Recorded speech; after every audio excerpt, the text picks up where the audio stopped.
Avtomobil je zaradi ugodja, ki ga nudi, težko zamenjati za drugo obliko prevoza. To so iskreni odgovori najmlajših. Zakaj mi nimamo zdaj avtobusa s sabo? Mene pa že zdaj bolijo noge. Dan brez avtomobila v Kamniku je vendarle prinesel popestritev. Zaprte ulice so se spremenile v plesne odre, ceste so postale učilnice. Teden mobilnosti kot tak je zelo pomemben.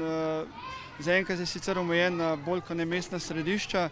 Letošnji Evropski teden mobilnosti prinaša tudi trajne rešitve. Kolesarji in pešci bodo po novem kraljevali na Slovenski ulici v Ljubljani.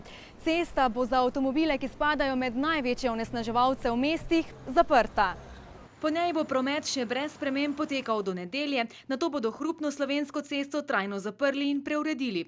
Idejo so na ljubljanski občini lahko uresničili zaradi izgradnje drugih prometnih povezav. Izgradnja Štajerske obvoznice in na drugi strani, ko smo sklenili s Fabjanjevim mostom notranji mestni obroč, ki sedaj omogoča kroženje okoli mestnega središča. Na odseku Gosposvetske in Šubičeve bo nastal miren prostor, ki bo povezal staro mestno jedro s Tivoljem. Dobesedno je fajn, ker bo ne bo toliko prometa. Avtobusi bo še vozili, tako da z avtomobili se pa itak v Ljubljani težko kam pride. Majhni koraki lahko vplivajo na kakovost zraka in življenja v mestih. V tem tednu zato ni odveč razmisliti, katerim našim prometnim razvadam bi se lahko res odpovedali.